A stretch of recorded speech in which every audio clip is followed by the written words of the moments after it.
Hello dear students, welcome to AC plus, a digital platform of advance engineering classes. और आप हैं इस बहुत ही शानदार सी एसएससी जेई की प्रैक्टिस सीरीज में, जिसे हमने नाम दिया है शंखनाद सीरीज। ये आगाज है ये बताने के लिए कि इस बार की जो आपकी प्रैक्टिस है वो एकदम ही बढ़िया तरीके से स्मूथली हम कराते चले जाएंगे, जिसमें क्वेश्चंस भी प्रैक्टिस हो रहे हैं आपके और साथ में रिवीजन भी होते चले जा रहा है।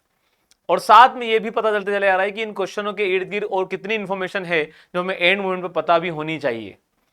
So this is the 16th lecture, जहां पर हम अब स्टार्ट करने वाले हैं दो और नए सब्जेक्ट, जो कि हैं हमारे पास स्टील और साथ में सॉइल, जो कि हर्षित सर आपसे डील करने वाले हैं, और इरिगेशन और हाइड्रोलॉजी, जो कि मैं आपके साथ डील करने वाला हूं। सो चलिए स्टार्ट करते हैं सेशन को। ये शेड्यूल आप लोगों को ध्यान रखना है हमेशा कि डेली 4 बजे आप लोगों को शंखनाद सीरीज की क्लासेस देखना है, so that in a very short span of time चीजें रिवाइज भी हो जाएं और आपका जो है वो टाइम भी वेस्ट ना हो। साथ में नॉन टेक्निकल का पोर्शन भी बढ़िया तरीके से पढ़ते रहने के लिए आपको डेली मतलब मंडे टू फ्राइडे में से 3 दिन सिलेक्ट करना है। मंडे, वेडनेसडे, फ्राइडे अपना नॉन टेक्निकल पोर्शन भी साथ साथ जो है वो रिवाइज करते चले जाएं। So let us start with this first session of steel, soil, irrigation, hydrology. पहला क्वेश्चन है, the maximum height of a masonry dam of a triangular section whose base width is B and specific gravity S is, क्या होगा?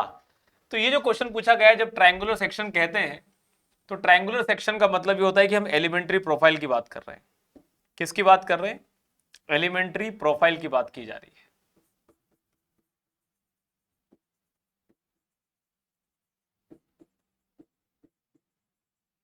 और elementary profile में generally क्या क्या माना जाता है? माना यह जाता है कि जो क्रॉस सेक्शन है वो क्रॉस सेक्शन हमारे पास ट्रायंगुलर नेचर का होगा। अप स्ट्रीम साइड में कोई फ्री बोर्ड नहीं होगा, कोई फ्री बोर्ड नहीं होगा। डाउन स्ट्रीम डायरेक्शन में कोई हमारे पास डेप्थ ऑफ वाटर नहीं होगी,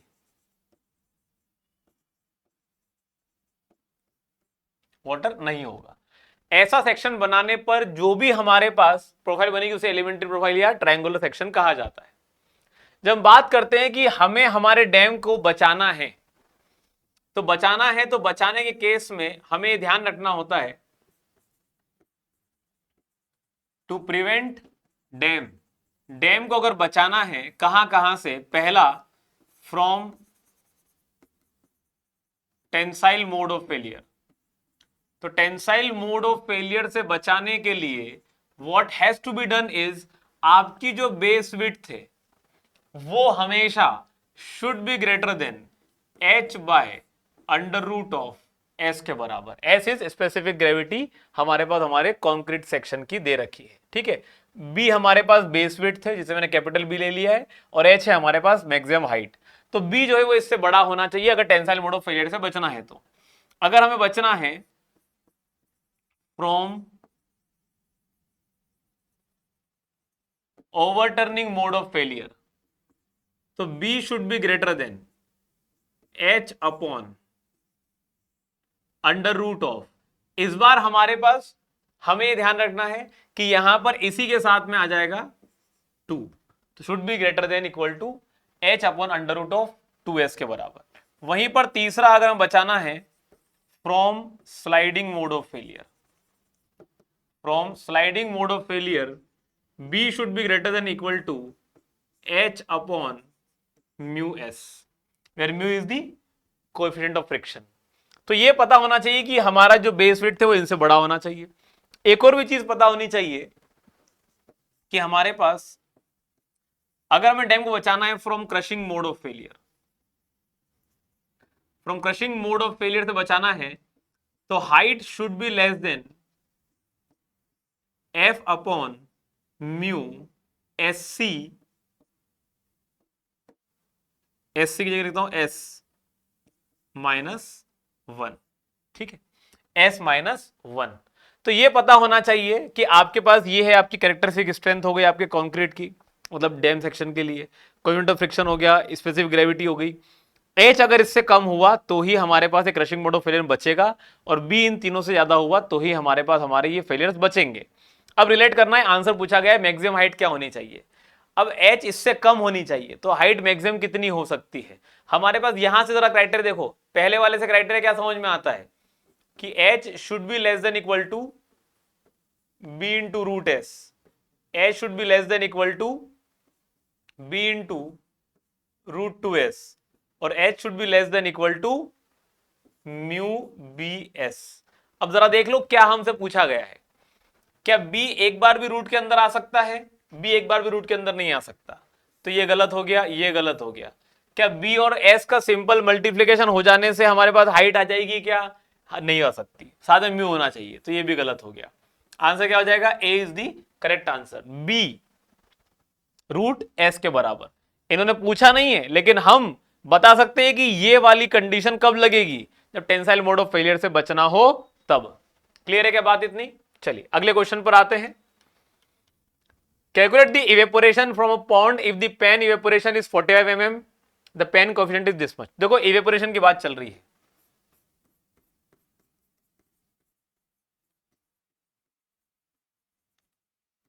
इवेपोरेशन को जब हमें कंट्रोल करना होता है, तो इवेपोरेशन को कंट्रोल करने के लिए हम यूज कर सकते हैं दो तरह के chemical referred as cetyl alcohol and stearyl alcohol. ये दोनों ही एक ऐसी फिल्म बनाते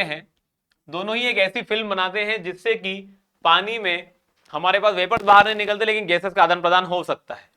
इवेपोरेशन को मेजर करने कंट्रोल करने में काम आते हैं। मैकेनिकल कवर्स भी लगा सकते हैं।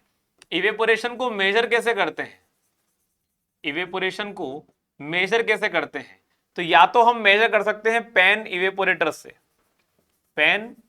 इवेपोरेटर से मेजर कर सकते हैं, या फिर एम्पेरिकल भी निकाल सकते हैं। पेन इवेपोरेटर के अंदर एक होता है हमारे पास यूएस द्वारा बनाया गया क्लास ए पेन। इसके डायमेंशंस होते हैं, डाया इसका होता है 1210 mm और डेप्थ इसकी होती है 255 mm। किससे बनता है, तो अनपेंटेड जीआई शीट से बनता है,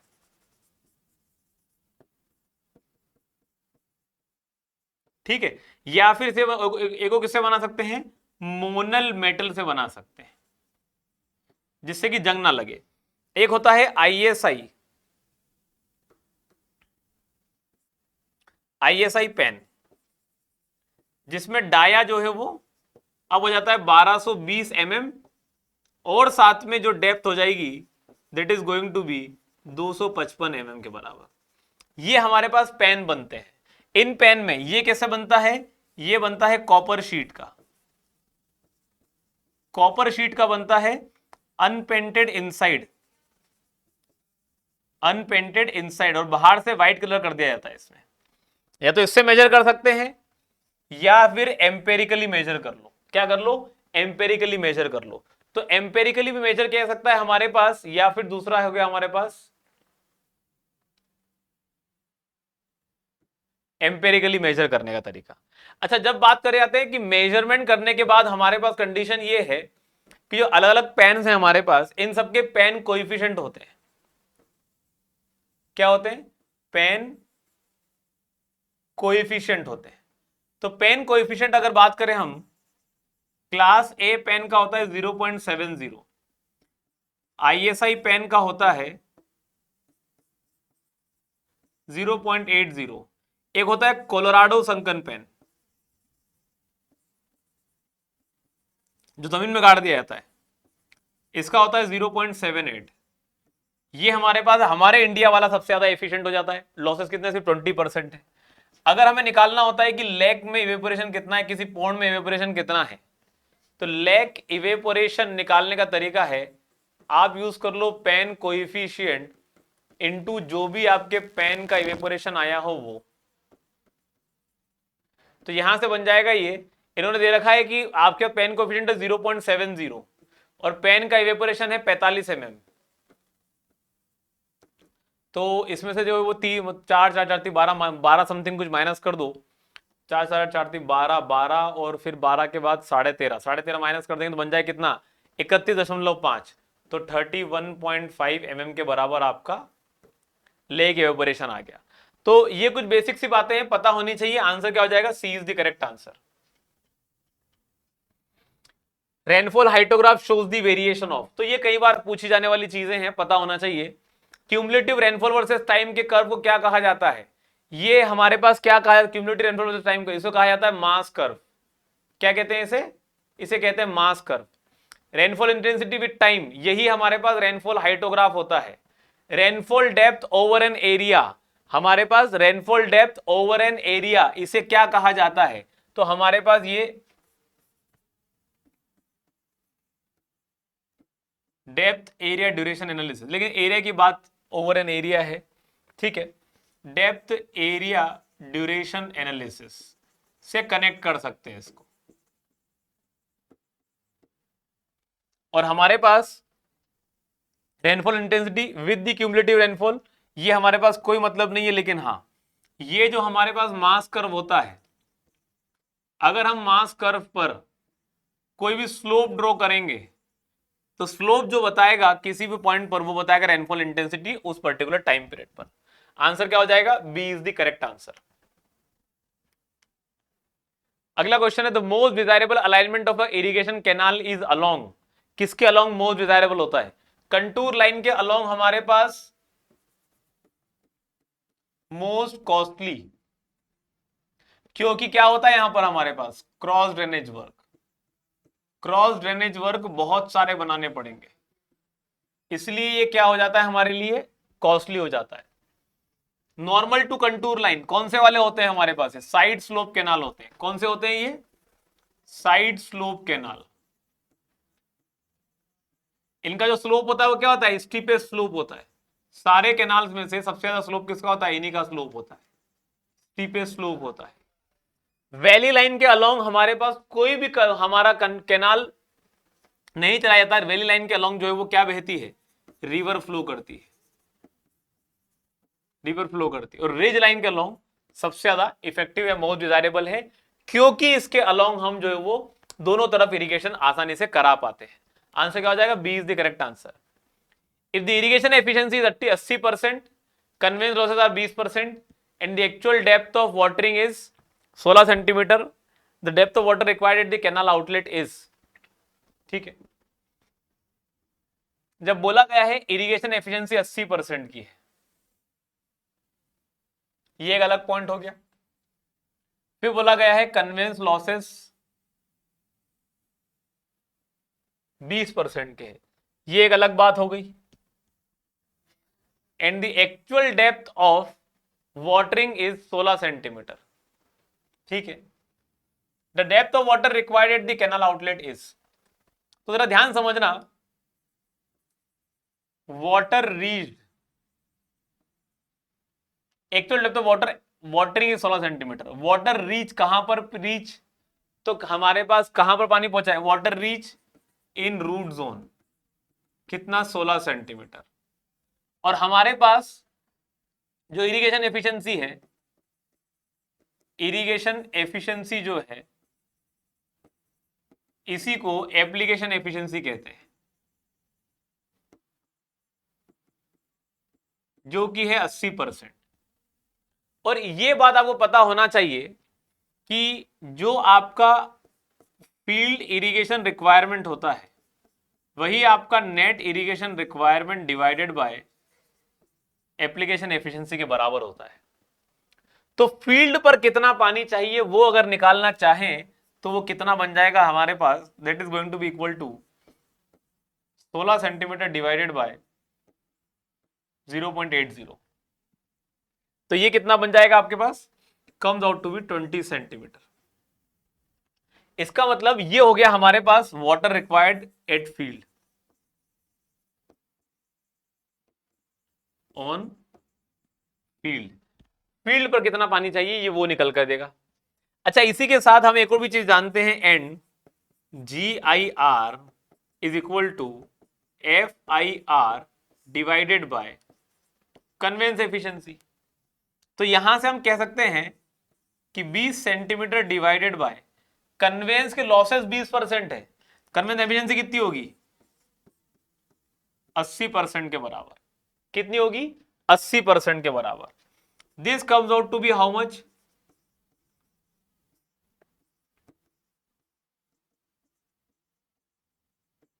25 सेंटीमीटर। ये क्या बताता है? ये है आपके पास water required at canal outlet. तो आउटलेट पर कितना पानी चाहिए ये निकाल के दिया जा सकता है। तो कैसे पता चलेगा? आउटलेट पे इतना पानी चाहिए, तो जब कन्वे कराएंगे तो 20% लॉस हो जाएगा, तो फील्ड पर कितना पहुंचेगा? 20 सेंटीमीटर। फिर 20 सेंटीमीटर को फील्ड पर अप्लाई करने के बाद कुछ एप्लीकेशन में लॉसेस में चला गया, 80% उसकी एफिशिएंसी, 20% लॉसेस में चला गया, तो फील्ड में कितना बचा? 16 सेंटीमीटर के बराबर। Actual depth of watering 16 centimetre के बराबर। आंसर क्या हो जाएगा यहां से? D is the correct answer. अगले क्वेश्चन पर आते हैं। Pick up the correct statement from the following. The maximum rate of storm run off is called peak drainage discharge. चलिए ठीक है। तो देखो, जब भी हमारे पास बात आती है, हमें फ्लड पीक अगर निकालना हो तो इसके लिए कई सारे तरीके हैं। कुछ होते हैं एम्पेरिकल मेथड्स, जहां पर पीक डिस्चार्ज निकालने का तरीका है रेफर्ड एज C इंटू ए की पावर n के बराबर, जहां पर आपके पास डिकन्स फॉर्मूला भी लगता है,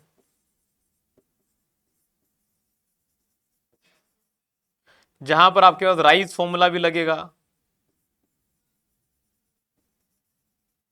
या फिर आपके पास इंग्लिश फॉर्मूला भी लगेगा।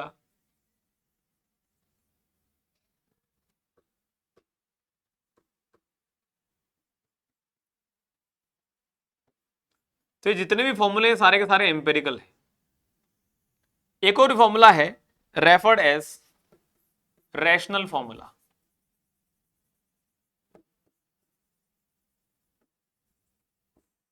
ठीक है, ये भी हमारे पास जो है वो पीक फ्लड डिस्चार्ज निकालने में काम आते हैं। एक और तरीका जो पीक फ्लड डिस्चार्ज निकलवाता है वो है हमारे पास यूनिट हाइड्रोग्राफ मेथड,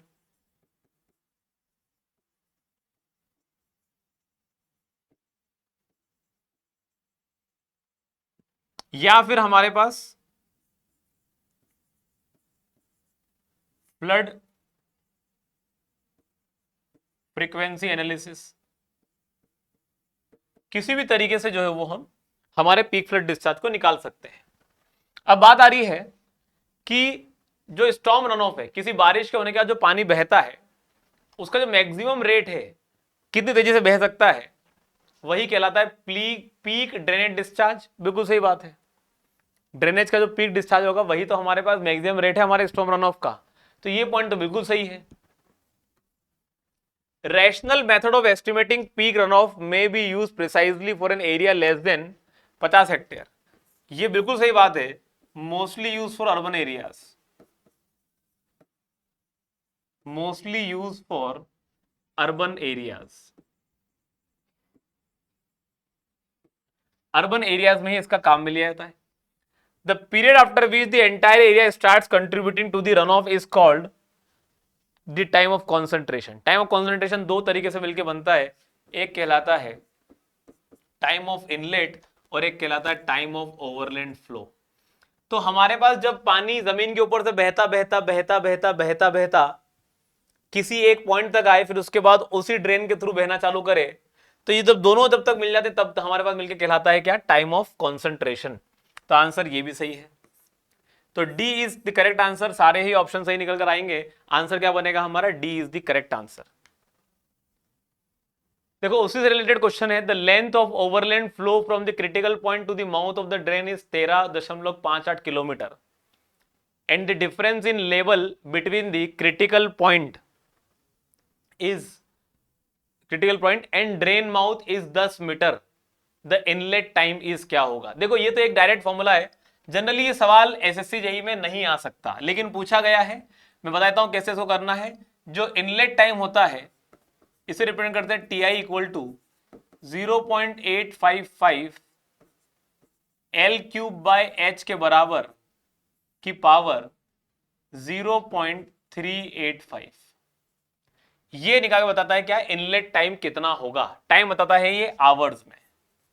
किस में बताएगा? ये आवर्स में।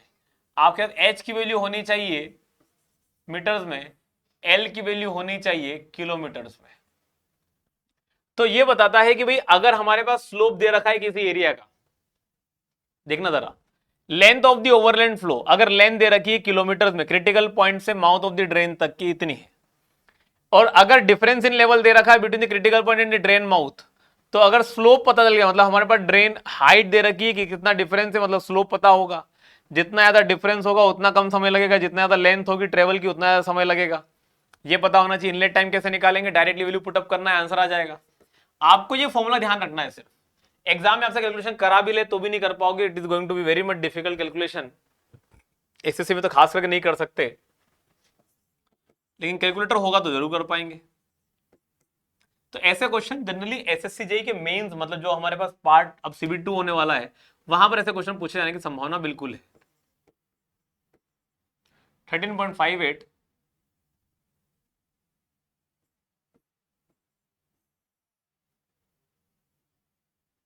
10 मीटर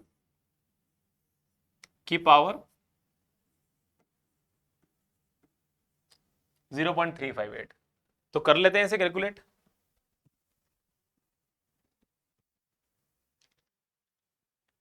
कैलकुलेटर कहां चला गया है?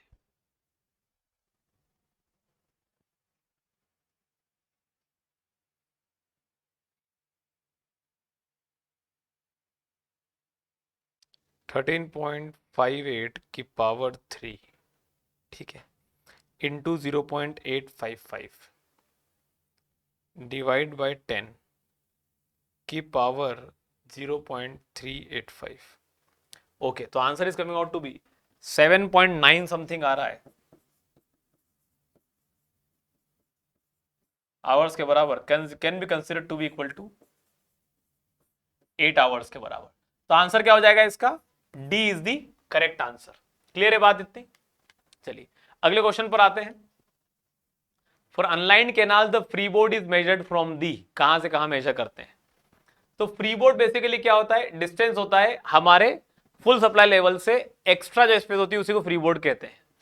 ये फ्री बोर्ड डिपेंड करता है डिस्चार्ज और टाइप ऑफ कैनाल के ऊपर।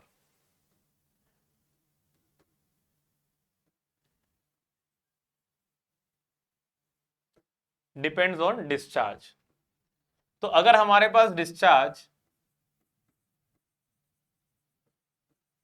10 क्यूमेक से ज्यादा है, या फिर 10 से कम और 5 क्यूमेक से ज्यादा है, या फिर 5 से कम और 1 क्यूमेक से ज्यादा है, या फिर डिस्चार्ज 1 क्यूमेक से कम है, या फिर डिस्चार्ज 0.06 क्यूमेक से कम है, तो जो फ्री बोर्ड है हमारे पास वो चेंज होता रहेगा। डायमेंशंस पता होना चाहिए 0.75 मीटर के बराबर, इतना हमें देना पड़ता है, या फिर 0.60 मीटर के बराबर अगर डिस्चार्ज की रेंज इतनी जा रही है तो, या फिर 0.50 मीटर के बराबर अगर डिस्चार्ज की रेंज इतनी है तो, या फिर 0.30 मीटर अगर डिस्चार्ज की रेंज इतनी है तो, या फिर 0.10 से 0.15 मीटर तक अगर डिस्चार्ज की रेंज इतनी है तो। जनरली हम ये जो है ये हम देते हैं कहां पर? मेन और ब्रांच कैनाल में। ये हम देते हैं जनरली ब्रांच या फिर मेजर डिस्ट्रीब्यूटरी में। ये हम जनरली देते हैं मेजर डिस्ट्रीब्यूटरी में। ये हम जनरली देते हैं माइनर डिस्ट्रीब्यूटरी में, और ये हम यूज करते हैं जनरली वाटर कोर्सेस में। तो ये बेसिक सी जो डाटा है वो पता होना चाहिए। अब लाइन्ड कैनाल की जब बात करते हैं तो लाइन्ड कैनाल में जो फ्री बोर्ड होता है वो हमारे पास फुल सप्लाई लेवल से कहां तक होगा? टॉप ऑफ लाइनिंग तक जाएगा, ठीक है। और अनलाइन्ड कैनाल में, और यही अनलाइन्ड कैनाल में जो फ्री बोर्ड है वो हमारे पास चालू होगा फुल सप्लाई लेवल से टॉप ऑफ द बैंक तक।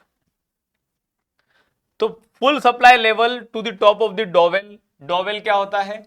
एक हमारे पास एक्स्ट्रा स्ट्रक्चर बनाते हैं प्रिवेंट करने के लिए। किसके लिए? प्रिवेंट करने के लिए कोई गाड़ी या कोई एनिमल उसके अंदर कैनाल में ना गिर जाए, तो ये हो नहीं सकता। Top of the bank to the bed of the canal, तो बेड ऑफ द कैनाल हो ही नहीं सकता क्योंकि ये तो फुल सप्लाई लेवल से मेजर किया जाता है, ये भी गलत हो जाएगा। Full supply level to the top of the bank, ये ऑप्शन सही है हमारे पास, अनलाइन कैनाल के लिए पूछा है। दोनों the above, A is the correct answer. अगला क्वेश्चन है, a river training work is generally required when the river is. तो रिवर ट्रेनिंग वर्क में आपको पता होना चाहिए एग्रेडिंग रिवर का मतलब क्या होता है, डिग्रेडिंग रिवर का मतलब, एग्रेडिंग रिवर का मतलब जहां पर स्काउरिंग ज्यादा होती है, सही है। और हमारे पास डिग्रेडिंग रिवर का मतलब क्या होता है? जहां पर हमारे पास हमारी रिवर धीरे धीरे धीरे धीरे धीरे धीरे क्या हो रही, डिग्रेड होती चली जा रही है। तो यहां पर एग्रेडिंग रिवर के अंदर क्या होता है? स्काउरिंग नहीं, सिल्टिंग होती है। और डिग्रेडिंग रिवर के अंदर स्काउरिंग ज्यादा होती है, ठीक है। मेंडरिंग रिवर के अंदर क्या होता है? पाथ में चेंजेस आते हैं, पाथ में चेंजेस आते हैं। तो ये बात हमेशा ध्यान रखिएगा, पाथ में चेंजेस आते हैं तो जो हमारे पास कॉनकेव फेस बनता है, जो कॉनकेव फेस बनता है वहां पर स्काउरिंग देखने को मिलती है, और जो कॉन्वेक्स फेस बनता है वहां पर सिल्टिंग देखने को मिलती है। हमारी रिवर जो है वो कंटिन्यूसली एक कर्वेचर में आगे बढ़ती चली जाती है। तो यहां पर हम डिफाइन करते हैं मिएंडर रेशियो, जो कि होता है मिएंडर विड्थ बाय मिएंडर लेंथ का रेशियो। और एक और भी यहां पर कॉन्सेप्ट यूज करते हैं जिसे कहते हैं टोर्टुइसिटी, जो कि होता है हमारे पास arc length, sorry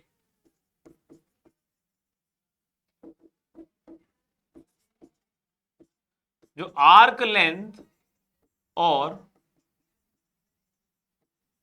straight length का रेशियो है, कहां से कहां तक? क्रेस्ट टू क्रेस्ट तक का, ठीक है। तो ये कुछ बेसिक सी चीजें जो पता होनी चाहिए। अब बात करते हैं रिवर ट्रेनिंग वर्क। तीन तरह का रिवर ट्रेनिंग वर्क होता है। एक कहलाता है high water training, high water training. एक होता है लो वाटर ट्रेनिंग। क्या होता है वाटर ट्रेनिंग? वाटर ट्रेनिंग होता है रिवर के अंदर किसी भी प्रॉब्लम को सॉल्व करना, उसको रिमूव करने की जो प्रोसेस होती है, मेथड्स होती है, उन्हें रिवर ट्रेनिंग वर्क्स कहा जाता है। एक होता है मीन वाटर ट्रेनिंग।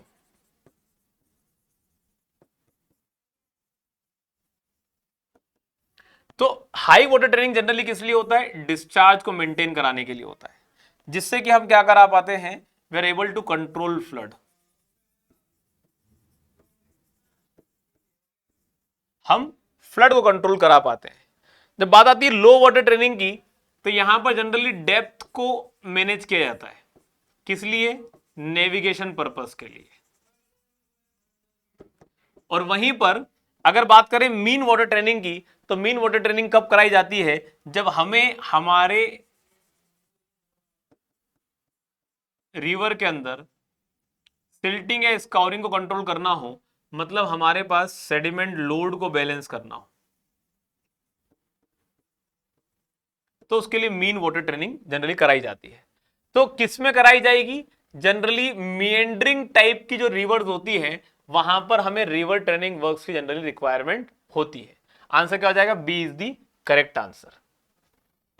अगला क्वेश्चन है हमारे पास, the state of the soil when plant fail to extract sufficient water for their requirement is, क्या होगा?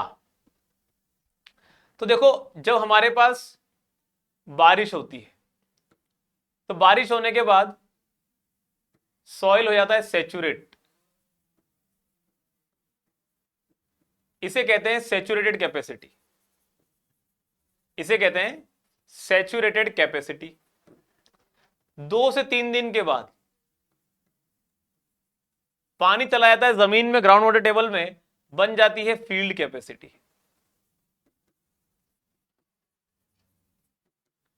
फिर प्लांट पानी ले लेते हैं, plant easily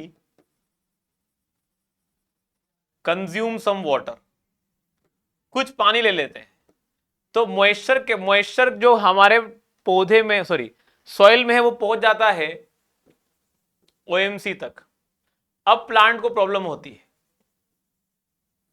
problem to plants, फिर भी पानी कुछ ना कुछ लेते रहते हैं और फिर पानी पहुंच जाता है परमानेंट विल्टिंग पॉइंट पे। और अब जो है यहां पर इसके बाद अगर हमारे पास पानी लेवल राइज नहीं हुआ तो नाउ प्लांट विल डाई। और इस कंडीशन में पौधा जो है वो यील्ड गिरा देगा, क्या कर देगा, यील्ड डिक्रीज कर देगा। अगर पानी इस लेवल के बीच में रहा तो ये कंडीशन बेस्ट है। अगर यहां पर रहे तो यहां पर हमारे पास वाटर लॉगिंग की कंडीशन बनी रहेगी। तो हमारे पास the state of the soil when plant fails to access sufficient water, तो सफिशिएंट वाटर जितना उसे पानी भरपूर मात्रा में चाहिए वो यहीं से बेहतर तरीके से ऑब्टेन कर सकता है, इसके नीचे गया तो दिक्कत हो जाएगी। तो वो स्टेट ऑफ सॉइल जब प्लांट वो पानी निकाल नहीं सके, उस स्टेट ऑफ सॉइल को क्या कहते हैं हमारे पास, फेल टू एक्सट्रैक्ट। तो इसके बाद फेल करेगा ओएमसी के नीचे वाली कंडीशन। क्या मैक्सिमम सैचुरेटेड पॉइंट है, बिल्कुल भी नहीं। क्या परमानेंट विल्टिंग पॉइंट है, भाई यहां तक तो हम पहुंचने नहीं देते ना, यहां तक पहुंचने देते, यहां से तो नीचे मर ही जाएगा पौधा, तो ये भी नहीं हुआ। अल्टीमेट यूटिलाइजेशन पॉइंट बिल्कुल भी नहीं, नन ऑफ दिस। आंसर क्या होगा, OMC is the correct answer. तो आंसर हमारा OMC should be the correct answer. अगला क्वेश्चन है the strength of a riveted lap joint. तो देखो ये क्वेश्चन थे हाइड्रोलॉजी और इरिगेशन से। अगले जो क्वेश्चन होने वाले हैं अब आपके सामने वो होंगे स्टील और साथ में आपके सब्जेक्ट रिलेटेड जो कि है सॉइल मैकेनिक्स। तो हर्षित सर आपसे डिस्कस करेंगे। मेरा सेशन यहीं पर एंड होता है, आप अब जो है वो सेशंस डिस्कस करिए हर्षित सर के साथ। सो आप सभी बच्चों का फिर से एक बार और स्वागत है शंखनाद सीरीज के अंदर। और जो हमारा लेक्चर नंबर 16 है इसमें अभी स्टील, सॉइल एंड इरिगेशन के क्वेश्चंस हम डिस्कस कर रहे हैं। इरिगेशन एक क्वेश्चन आपके साथ विजय सर ने डिस्कस किए। अब मैं यहाँ पर जो स्टील और सॉइल का जो पोर्शन है उसे डिस्कस कर रहा हूँ। क्वेश्चन है यहाँ पर the strength of riveted lap joint is equal to. देखिए रिवेटेड लैप जॉइंट की जो स्ट्रेंथ होती है उस स्ट्रेंथ में उसका फॉर्मूला होता है स्ट्रेंथ ऑफ जॉइंट का, it is the minimum of shearing strength of joint, shearing strength of joint, bearing strength of joint, and along with tearing strength और टेंसाइल स्ट्रेंथ ऑफ जॉइंट। तो इन तीनों में से जो मिनिमम होगा उसी को हम क्या बोलते हैं, स्ट्रेंथ। तो ये जो तीन है इसका जो मिनिमम है least of A B C. वहीं पर एक और यहां पे टर्म होती है स्ट्रेंथ ऑफ सॉलिड प्लेट। तो स्ट्रेंथ ऑफ सॉलिड प्लेट का जो फॉर्मूला होता है वो होता है B into T, means gross area into में परमिसिबल स्ट्रेस, रिवेटेड WSM की बात करेंगे तो 0.6 FY permissible axial tensile stress into gross area. और अगर एफिशिएंसी पूछें तो वो होता है हमारे पास स्ट्रेंथ ऑफ जॉइंट के अपॉन में strength of solid plate, strength of joint upon strength of solid plate का ये फॉर्मूला होता है। तो जॉइंट है minimum of shearing bearing tearing, strength of solid plate है gross area into permissible tensile stress, और एफिशिएंसी है strength of joint upon strength of solid plate. तो ये हमें ध्यान रखना है, आंसर होगा स्ट्रेंथ पूछा है तो least of shearing bearing tearing. Next question है अगला, the flexural rigidity of column whose length is L and the loaded end is free is EI। Flexural rigidity जो है कॉलम की वो EI है, उसकी एक्चुअल लेंथ जो है वो हमारे पास L है, और साथ में जो उसका एंड है वो फ्री है, मतलब एक एंड फ्री फिक्स्ड है और साथ में एक एंड क्या है, फ्री, जहां लोड लग रहा है। तो इस कंडीशन में जो इसका इफेक्टिव लेंथ होता है वो कितना होता है, 12। और अगर हम यहां पे लॉन्ग कॉलम की लोड कैपेसिटी निकालें आइलर फॉर्मूले से तो उसका फॉर्मूला होता है पाई स्क्वायर EI के अपॉन में इफेक्टिव लेंथ का होल स्क्वायर। तो ये हो जाएगा पाई स्क्वायर EI कि अपॉन में 2L का स्क्वायर कितना होगा 4L स्क्वायर। तो ये इसका फॉर्मूला होगा। अगर आपसे क्वेश्चन पूछें कि लोड कैरिंग कैपेसिटी किस कॉलम की किस कंडीशन में सबसे ज्यादा होती है, तो ये ध्यान रखना है कि maximum load capacity fixed and column की होती है, जिसके दोनों एंड कैसे हो, बोथ फिक्स्ड। और सबसे कम किस केस में होती है, तो सबसे कम होती है अगर एक एंड फिक्स्ड हो और एक एंड फ्री हो, तो सबसे कम होती है, यानी ये वाली। एक एंड फिक्स्ड और एक एंड फ्री में इफेक्टिव लेंथ सबसे ज्यादा आता है। अगर दोनों एंड फिक्स्ड हो तो जो इफेक्टिव लेंथ है वो होती है L/2। अगर एक फिक्स्ड है और एक हिंज है तो यहां पर होती है L/√2। अगर दोनों ही एंड हिंज्ड हो तो इस कंडीशन में होती है L। तो आपका जो लोड कैपेसिटी है वो इफेक्टिव लेंथ का इनवर्सली प्रोपोर्शनल है, तो इसमें इफेक्टिव लेंथ सबसे कम है, इसलिए इसमें लोड कैपेसिटी ज्यादा होगी। और इस केस में इफेक्टिव लेंथ सबसे ज्यादा है, इसलिए इसमें लोड कैपेसिटी सबसे कम होगी। तो सही आंसर हमारे पास क्या होगा, π² EI/4L², B answer.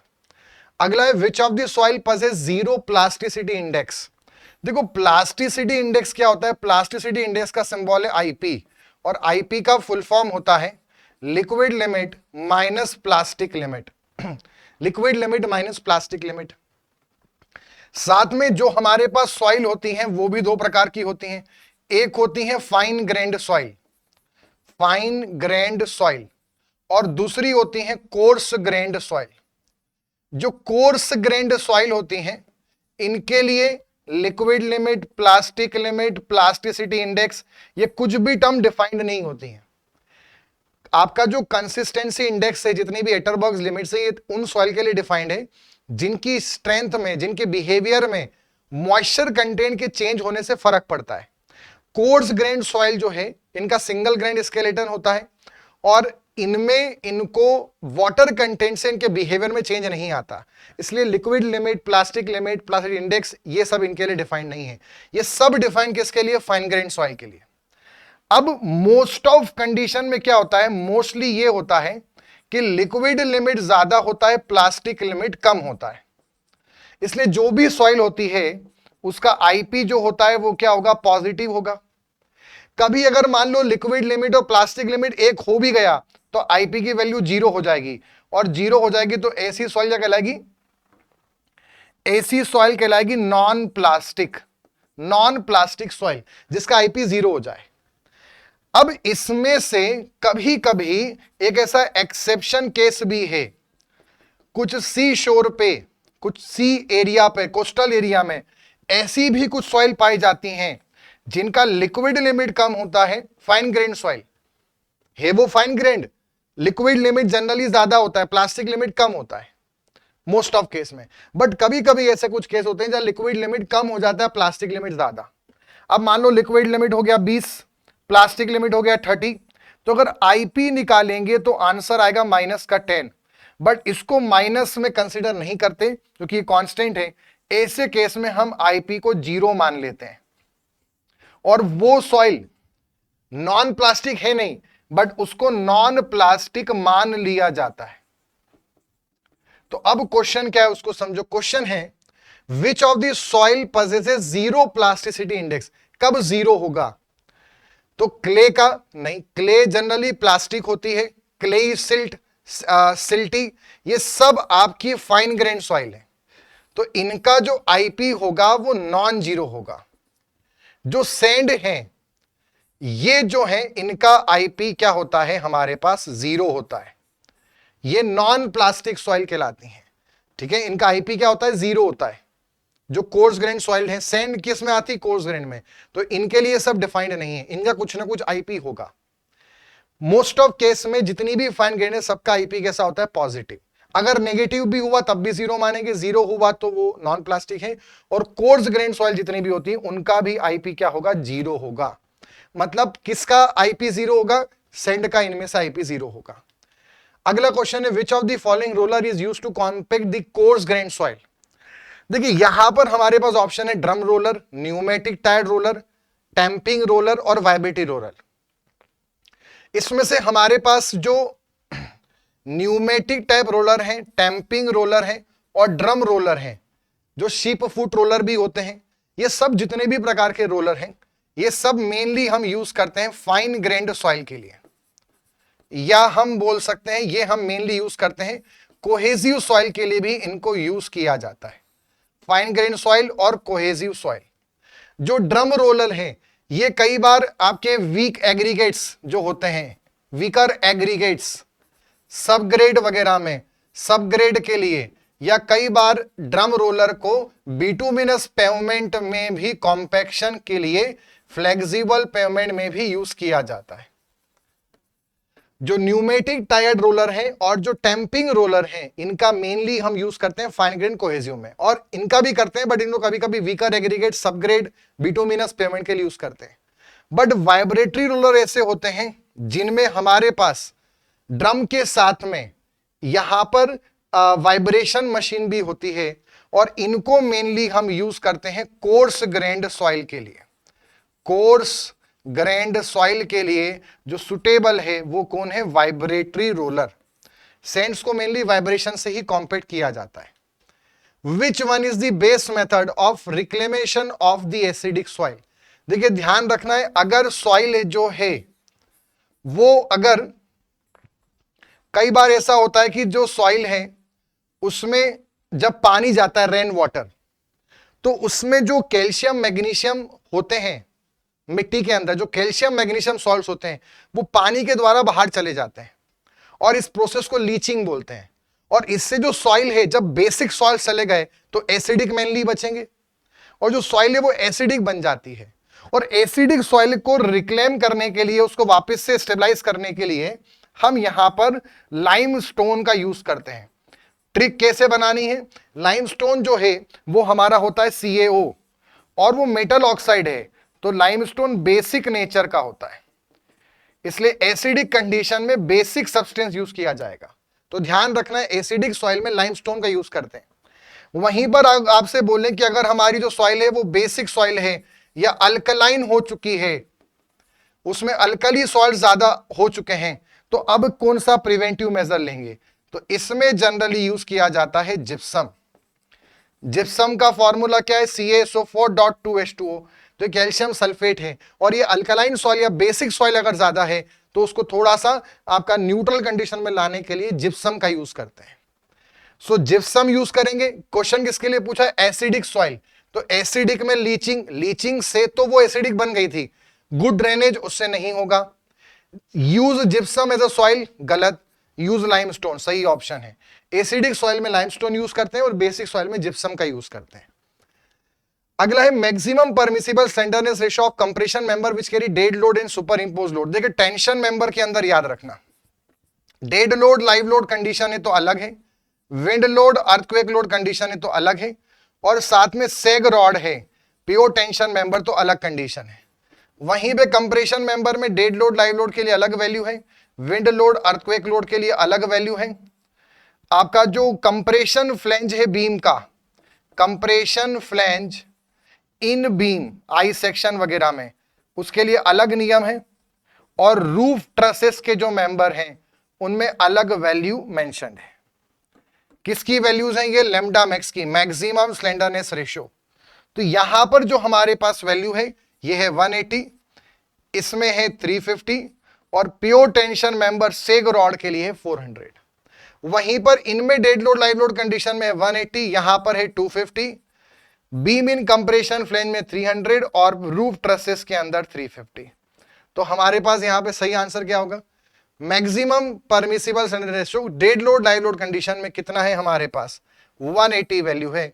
So this is the correct answer, C option. Next question पे आते हैं। When plates are exposed to weather tacking rivets are provided. देखिए टेकिंग रिवेट्स क्या होते हैं? ऐसे रिवेट्स जो आपके सेक्शंस को, दो मेंबर्स को यूनिटी में बिहेव करने में हेल्प करते हैं, जो दो जिस्म को एक जान बना देंगे, दो सेक्शन को एक बना देंगे। Two members behave in unity, दो मेंबर को एक साथ वर्क करने के लिए हेल्प करते हैं टेक रिवेट्स। टेक रिवेट्स का एक और नाम स्टिच रिवेट भी होता है।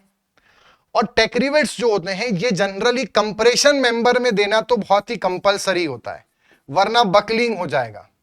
एक बार टेंशन मेंबर में ये दे या ना दे ये चॉइस होती है, बट कंप्रेशन मेंबर में ये हमें हमेशा देने हैं। अब टेक-रिवेट्स में दूसरा पॉइंट हमें समझना है, इसमें जो मैक्सिमम पिच है, अगर एक्सपोज टू वेदर कंडीशन है, मतलब अगर कोरेजन के चांसेस हैं तो अलग कंडीशन है, और नॉट एक्सपोज टू वेदर है तो अलग कंडीशन है। नॉट एक्सपोज टू वेदर, अगर एक्सपोज टू वेदर है तो इसके लिए जो हमारे पास वैल्यू है वो है should not be more than 16T minimum और 200 mm which ever is less, और यहां पर है should not be more than 32T minimum और 300 mm which ever is less. और ये भी हमारा प्लेट सेक्शंस के लिए है।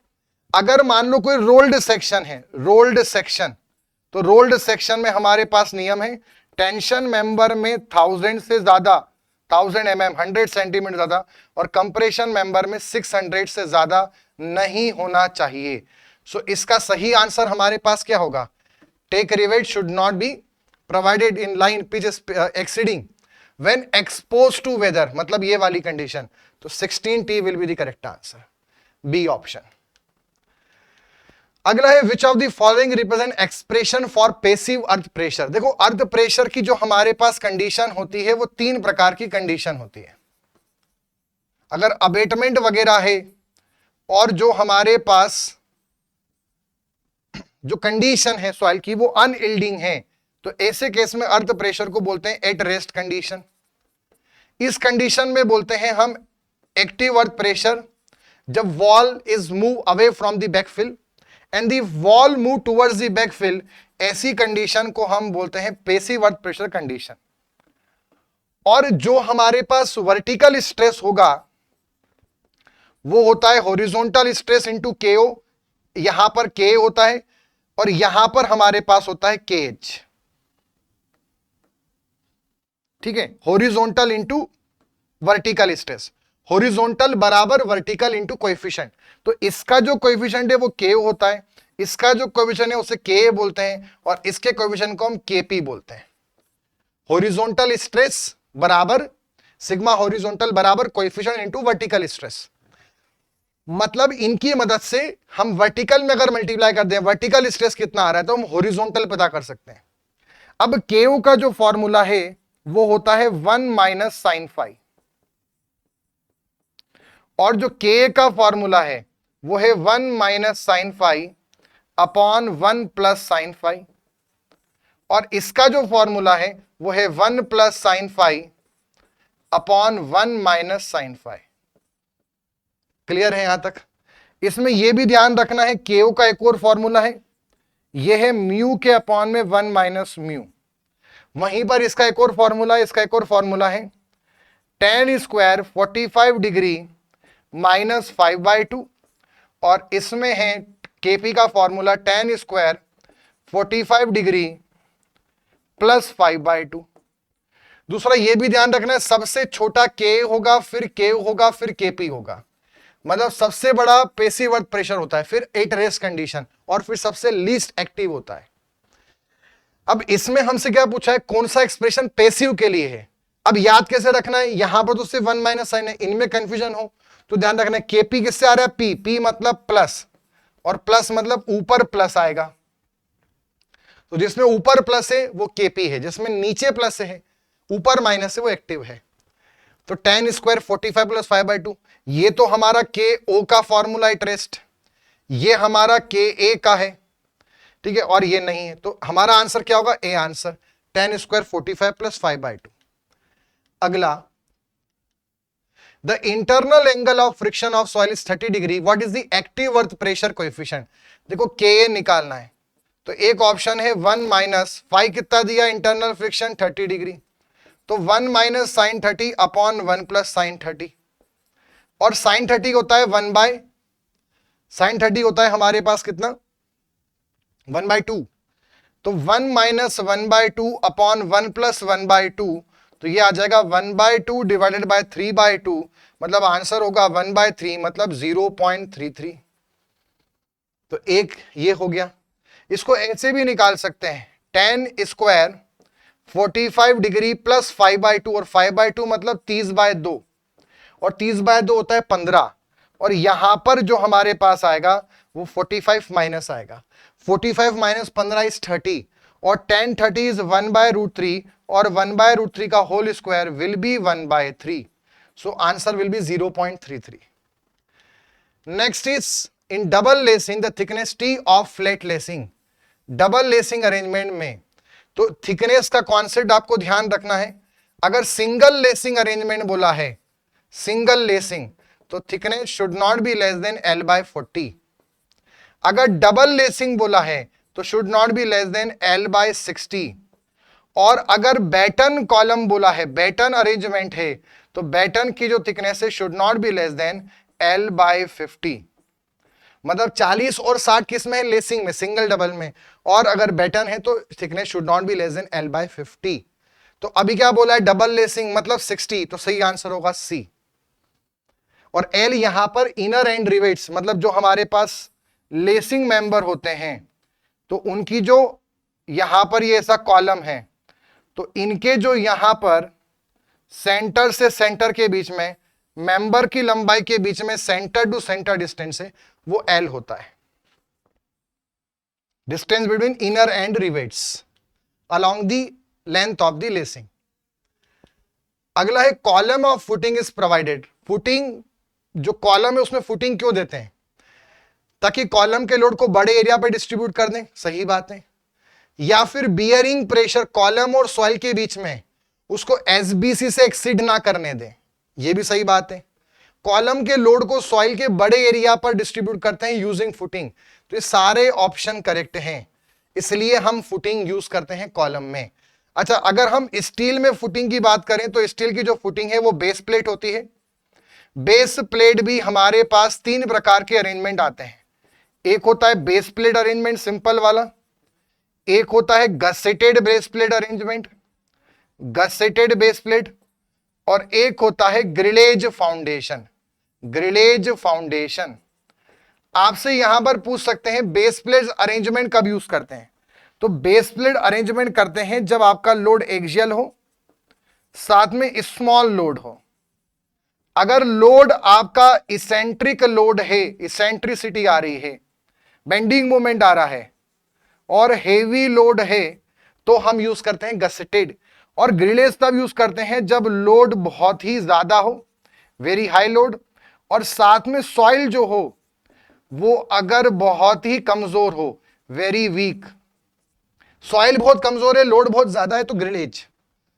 लोड ज्यादा है और इसेंट्रिक है, बेंडिंग मोमेंट आने के चांस है, तो गसेटेड।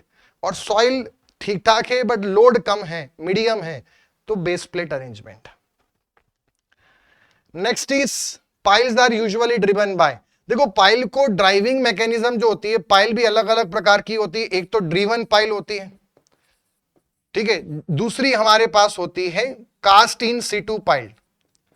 जो कास्ट इन सीटू पाइल है, इनको बोर्ड पाइल भी बोलते हैं, बोरिंग के द्वारा इनको बनाया जाता है। ये फील्ड पर ही कास्ट होती हैं। और इसका सबसे बढ़िया एग्जांपल है हमारे पास अंडर रिम पाइल, जिसमें बल्ब होते हैं। और अंडर रिम पाइल जो होती है, ठीक है, इसको हम ब्लैक कॉटन सॉइल में जनरली प्रोवाइड करते हैं, क्योंकि वहां पे एक्टिविटी ज्यादा होती है। तो श्रिंकेज एक्सपांशन के प्रेशर को काउंटरेट करने के लिए ब्लैक कॉटन सॉइल में जो ये हाई एक्टिविटी है, उस कारण उसमें आपका जो फुटिंग है वो अप डाउन हो सकती है। तो उसके लिए हम यहाँ पे अंडर रिम पाइल का यूज करते हैं, जो कि बोर्ड पाइल है। ड्रिवन पाइल या तो आपकी स्टील की होती है या तो वुडन की होती है, ठीक है। और ऐसे केस में हम ड्रिवन पाइल मतलब हैमरिंग एक्शन के द्वारा हम करते हैं। और उसके लिए हमारे पास हम डीजल ऑपरेटेड हैमर भी यूज कर सकते हैं, ड्रॉप हैमर भी होते हैं, और सिंगल एक्टिंग स्टीम हैमर भी होते हैं, और डबल एक्टिंग स्टीम हैमर भी होते हैं। ये सारे ऑप्शन करेक्ट हैं, मतलब ऑल ऑप्शंस आर करेक्ट।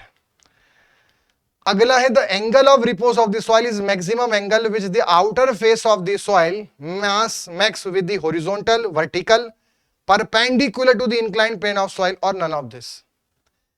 इसमें यह समझना है कि जहां भी हमारा फेलर प्लेन होगा, कौन सा एंगल?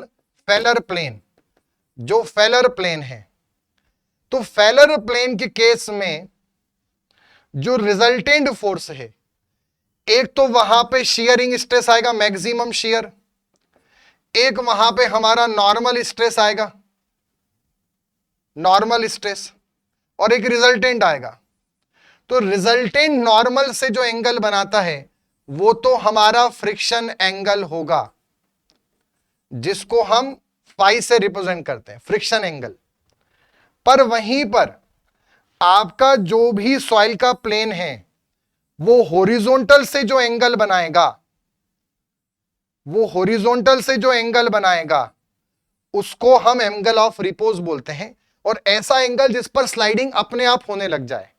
जैसे मान लो कि अगर हमारा जो एंगल है वो रिपोज एंगल से कम है, तो यहां पर जितने भी पार्टिकल है सॉइल के वो स्लाइड नहीं करेंगे अपने आप। बट अगर हमारा जो एंगल है वो रिपोज वाले एंगल से ज्यादा हो गया थोड़ा सा भी, तो यहां जो भी पार्टिकल हैं ये इससे निकलकर यहां पर गिरने लग जाएंगे। मतलब रिपोज एंगल वह मिनिमम एंगल होता है जो कोई भी आपका सॉइल मास हॉरिजॉन्टल से बनाता है।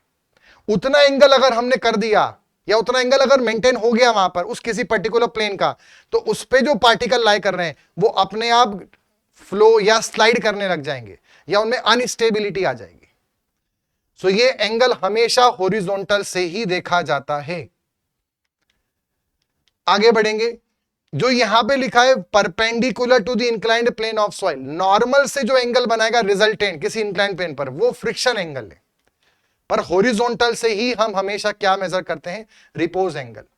एक ट्रस गर्डर है ब्रिज का, उसमें डायगोनल है, माइल्ड स्टील फ्लेट, फ्लेट मतलब ऐसा कुछ हमारे पास है सेक्शन है, और डायगोनल मतलब एक कोई इंक्लाइंड मेंबर है ट्रस का, और ये फ्लैट सेक्शन है।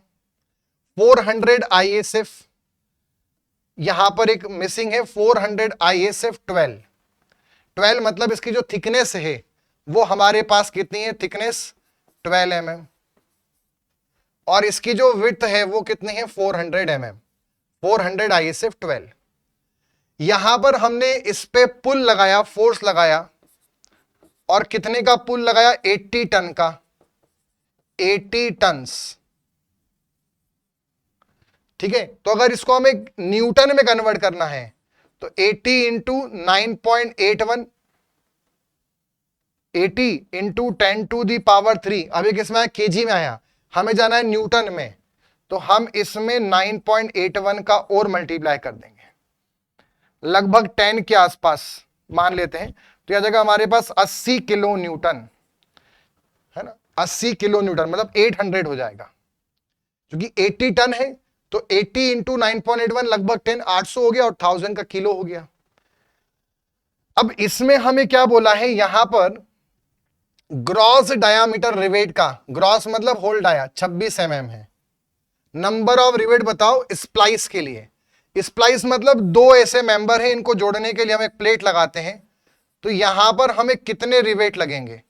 स्प्लाइस हमेशा बड जॉइंट में किया जाता है, या स्प्लाइस करने के लिए दो सेक्शन को जोड़ने के लिए हमेशा बड जॉइंट का इस्तेमाल करते हैं।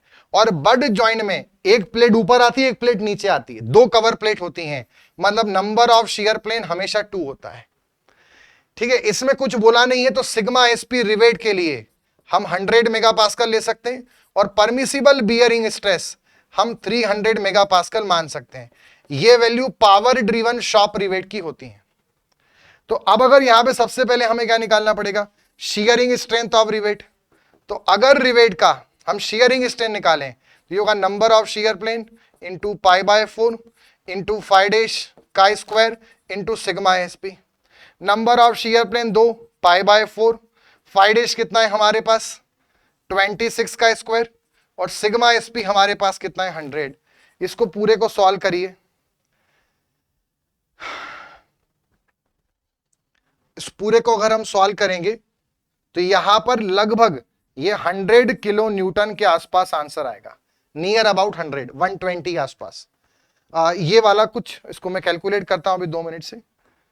फिर उसके बाद अगर हम अब बियरिंग भी चेक करना पड़ेगा, तो बियरिंग स्ट्रेंथ निकालेंगे रिवेट की, तो ये होती है phi dash into T minimum into sigma BP.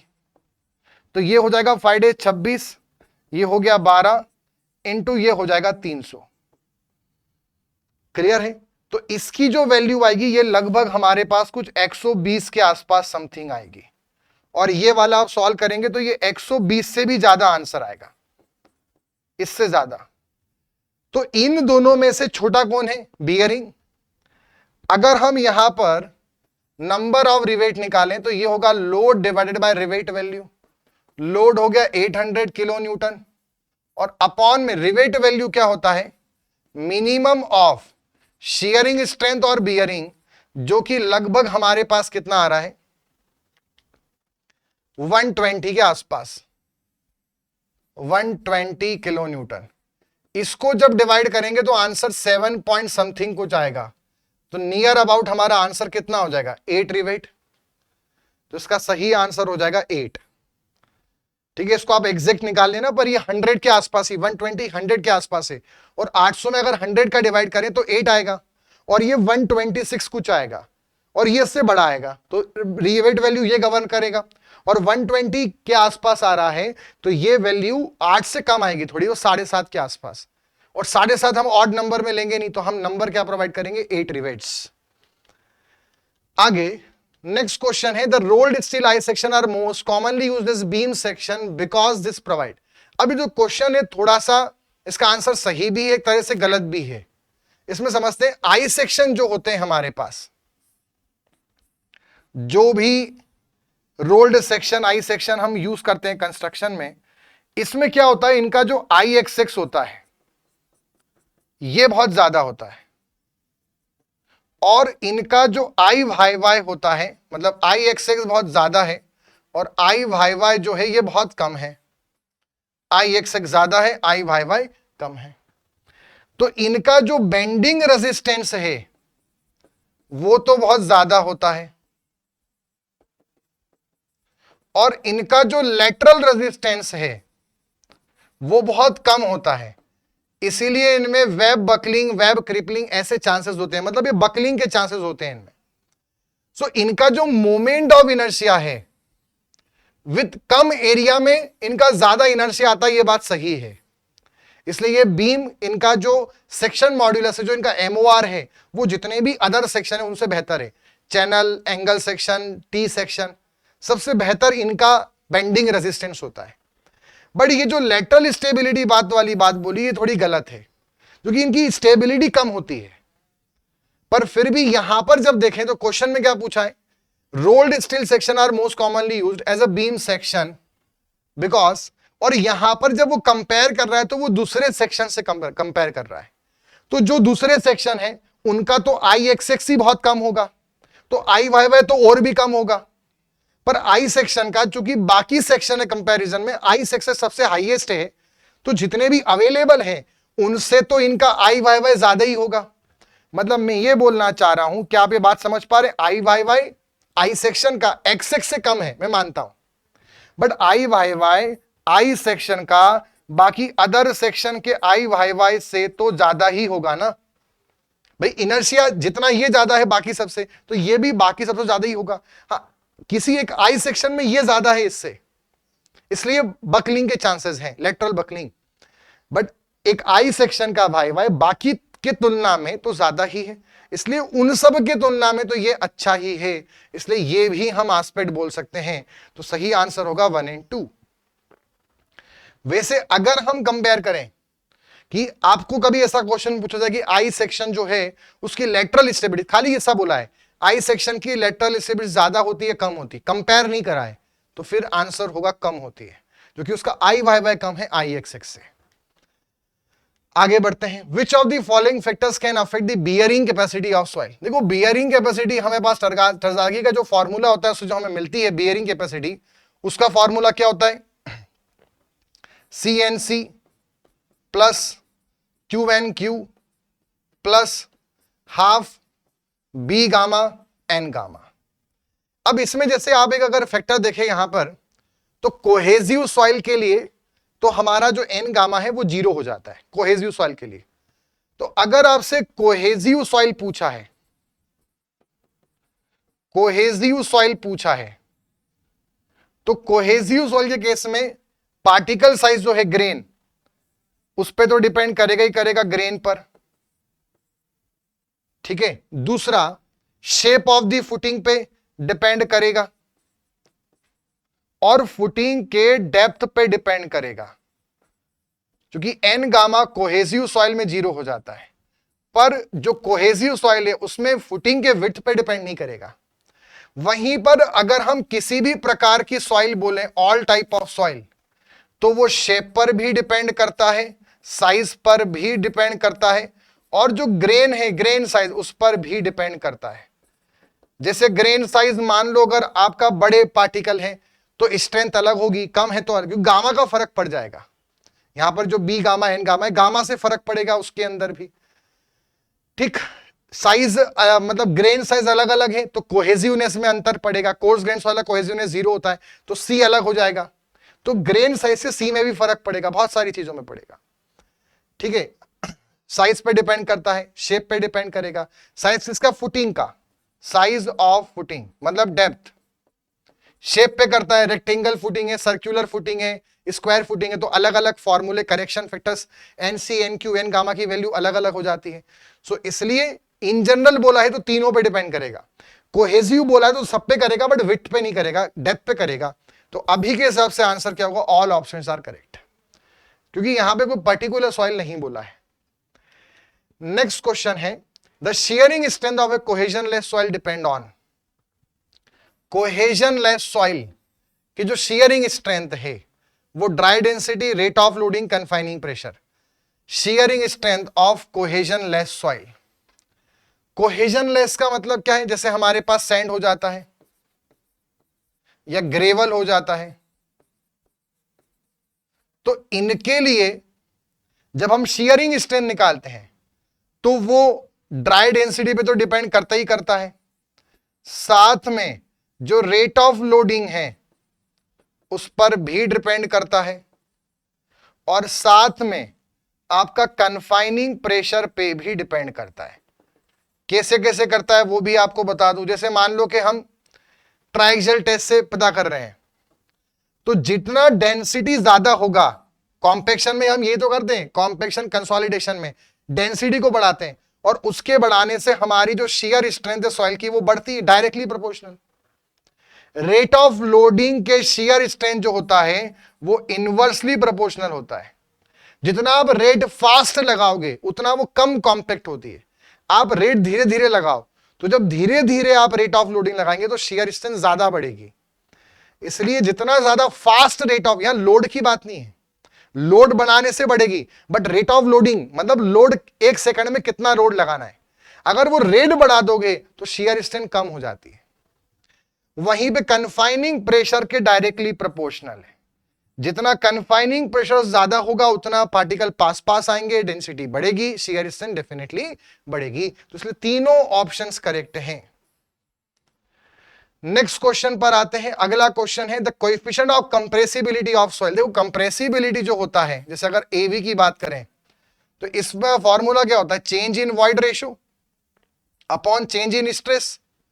और वॉइड रेशियो अल्टीमेटली को क्या बोल सकते हैं? In short change in volume upon change in stress. और volumetric change per unit volume of soil की बात करें तो ये हमारा स्ट्रेन है और ये हमारा स्ट्रेस है। सो स्ट्रेन अपॉन स्ट्रेस का रेशियो ही क्या है? Coefficient of compressibility of soil. जैसे हम यहां पर देखते हैं तो हमारे पास जो ग्राफ बनता है, यहां पर हम रखते हैं वॉइड रेशियो और यहां पर हम रखते हैं स्ट्रेस। तो जब हमारा पर्टिकुलर कोई स्ट्रेस हमने लगाया तो उसमें जो वॉइड रेशियो है वो इवन है, और जब हमने स्ट्रेस बढ़ा दिया तो वॉइड रेशियो क्या हो गया? कम हो गया। तो यहां पर स्ट्रेस अपॉन स्ट्रेन का ratio he coefficient of compressibility है। मतलब स्ट्रेन टू स्ट्रेस का रेशियो, कितना आसानी से हम उस सॉइल को कंप्रेस कर सकते हैं, उसी को एक्सप्रेस करने का तरीका है कोएफिशिएंट ऑफ कंप्रेसिबिलिटी। अगला, if I X and I Y are the movement of inertia, तो ये हमने सोम के अंदर पढ़ते हैं मैकेनिक्स में। जो दो सेंट्रोइडल एक्सिस है उसका अगर सम करेंगे तो हमें पोलर एक्सिस का इनर्शिया मिलता है। तो सही आंसर होगा सी आंसर, आई एक्स प्लस आई वाई बराबर polar moment of inertia, IP. Next है, अगर किसी सॉइल का प्लास्टिक लिमिट मतलब WP उसके लिक्विड लिमिट से ज्यादा हो, तो ऐसी सॉइल को हम क्या बोल सकते हैं, उसके आईपी के बारे में क्या बोल सकते हैं? देखो, ऐसी कंडीशन में आईपी जो है वो क्या आ जाएगा, नेगेटिव। रियलिटी में उसका आंसर नेगेटिव आ जाएगा। और ऐसा एक्सेप्शन कैसे, ऐसा कभी कभी देखने को मिलता है, ऐसे केस में हम आईपी को 0 अज्यूम कर लेते हैं, और जब आईपी को 0 मान लेते हैं तो जो हमारी सॉइल है उसे हम क्या मान लेते हैं, नॉन प्लास्टिक। नॉन प्लास्टिक और कौन होता है, जितनी भी कोर्स ग्रेन सॉइल है वो सब क्या होती है, नॉन प्लास्टिक। और जो फाइन ग्रेन है वो कौन है, प्लास्टिक। बट कुछ फाइन ग्रेन ऐसी होती है जिनका प्लास्टिक लिमिट ज्यादा होता है लिक्विड लिमिट का, ऐसे में आईपी आएगा नेगेटिव। बट वो एक कांस्टेंट, एक पैरामीटर है, वो हमारे सॉइल के बारे में क्वालिटी को बता रहा है, तो उसको नेगेटिव कंसीडर नहीं कर सकते, इसलिए हम आईपी को ऐसे केस में 0 मान लेते हैं। तो क्वेश्चन पूछा है प्लास्टिसिटी इंडेक्स क्या होगा, तो वो तो कितना होगा, 0। हाँ, ये पूछा जाता है कि सॉइल क्या कहलाएगी, तो सॉइल को हम नॉन प्लास्टिक बोलते हैं। आईपी नॉन प्लास्टिक नहीं है, सॉइल नॉन प्लास्टिक होगी। बट यहां पे दोनों ऑप्शन सही हैं, बट क्वेश्चन क्या पूछा है, आईपी क्या मानेंगे, तो आईपी 0 रिपोर्ट करेंगे और सॉइल नॉन प्लास्टिक कंसिडर की जाएगी। और ये कुछ हमारी जो फाइन ग्रेन सॉइल है उसमें कभी कभी देखने को मिलता है। तो बच्चों, ये था हमारा सेशन जिसके अंदर हमने स्टील एंड सॉइल के क्वेश्चंस डिस्कस करे विद इरिगेशन। सो ये शंखनाद सीरीज का हमारा 16th सेशन था। क्रैश कोर्स के साथ आप अपना क्विक रिवीजन कर सकते हैं, बट अगर अब इस टाइम के अंदर आपको टेस्ट सीरीज पे वर्कआउट करना चाहिए, टेस्ट सीरीज के लिए अगर आप सर्च कर रहे हैं तो 300 नंबर ऑफ टेस्ट की test series for civil and 250 plus test for mechanical available है AEC प्लस एप्लीकेशन पे। आज का जो सेशन है इसका PDF आपको मिलेगा AEC plus YT discussion channel के अंदर, तो इस चैनल को ज्वाइन करें ताकि आपको क्लासेस के अपडेट्स एंड PDF मिल पाए।